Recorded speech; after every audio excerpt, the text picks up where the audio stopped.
Hi friends. तो आज की जो हमारी कविता है वो लड़कियों की सुंदरता पे है। तो चलिए देखते हैं कवि ने लड़कियों की सुंदरता को किस तरह एक पंक्तिबद्ध रूप में लिखा है। तो चलिए सुनते हैं। भूरे नैन में काजल था, भूरे नैन में काजल था, होठों पे बिखरी लाली थी। भूरे नैन में काजल था, होठों पे बिखरी लाली थी। लाल गाल थे उसके और कानों में लंबी बाली थी। लाल गाल थे उसके और कानों में लंबी बाली थी। एक टीका था माथे पर, एक टीका था माथे पर, और सूरत बड़ी निराली थी।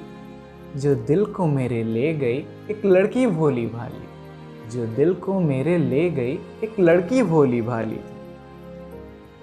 भीनी सी हवा ने उसकी जुल्फों को सुलझाया था, भीनी सी हवा ने उसकी जुल्फों को सुलझाया था।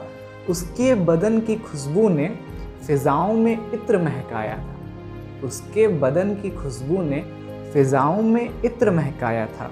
हाथों में कंगन ना थे उसके, हाथों में कंगन ना थे उसके, बस एक डोरी काली काली थी। जो दिल को मेरे ले गई एक लड़की भोली भाली थी, जो दिल को मेरे ले गई एक लड़की भोली भाली थी। महक उसकी पारिजात सी, पारिजात जो होता है इंद्र के दरबार में एक वृक्ष होता है, उसका एक पुष्प होता है जिसकी सुगंध इतनी मोहित करने वाली होती है कि सब उसमें खो जाते हैं। तो महक उसकी पारिजात सी मदहोशी सी छाई थी, महक उसकी पारिजात सी मदहोशी सी छाई थी। मानो इंद्र के दरबार की शोभा स्वर्गलोक से आई थी, मानो इंद्र के दरबार की शोभा स्वर्गलोक से आई थी।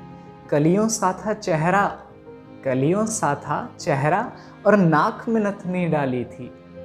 जो दिल को मेरे ले गई एक लड़की भोली भाली, जो दिल को मेरे ले गई एक लड़की भोली भाली थी। इत्मीनान से विश्वकर्मा ने, विश्वकर्मा जो होते हैं वो आर्किटेक्चर के देवता होते हैं, उनका काम होता है निर्माण करना।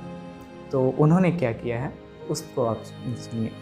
इत्मीनान से विश्वकर्मा ने एक मनमोहक अस्तित्व बनाया था, इत्मीनान से विश्वकर्मा ने एक मनमोहक अस्तित्व बनाया था। सुंदरता थी हर अंग में इतनी, मनमोहित हर्षित हो आया था। सुंदरता थी हर अंग में इतनी, मनमोहित हर्षित हो आया था। काला तिल था अधरों के नीचे, अधर जो होता है उसको ओठ को कहते हैं हमारे, तो उस पे है काला तिल था अधरों के नीचे। पायल भी छमछम वाली थी, जो दिल को मेरे ले गई एक लड़की भोली भाली, जो दिल को मेरे ले गई एक लड़की भोली भाली थी। मीठी बोली मुख चंचल, मीठी बोली मुख चंचल, और उसकी नज़रों में चतुराई थी। मीठी बोली मुख चंचल और उसकी नज़रों में चतुराई थी। कामदेव भी थे मंत्रमुग्ध, कामदेव जो होते हैं वो सुंदरता के देवता होते हैं। कामदेव भी थे मंत्रमुग्ध और रति भी ईर्ष्या से भर आई थी। रति जो होती हैं कामदेव की पत्नी हैं, और कहा जाता है कि रति से सुंदर पूरे संसार में कोई भी औरत नहीं है। तो उसके ऊपर है मीठी बोली मुख चंचल और उसकी नज़रों में चतुराई थी। कामदेव भी थे मंत्रमुग्ध और रति भी ईर्ष्या से भर आई थी।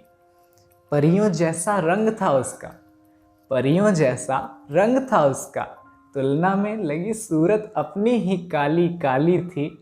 जो दिल को मेरे ले गई एक लड़की भोली भाली थी, जो दिल को मेरे ले गई एक लड़की भोली भाली थी। Thank you.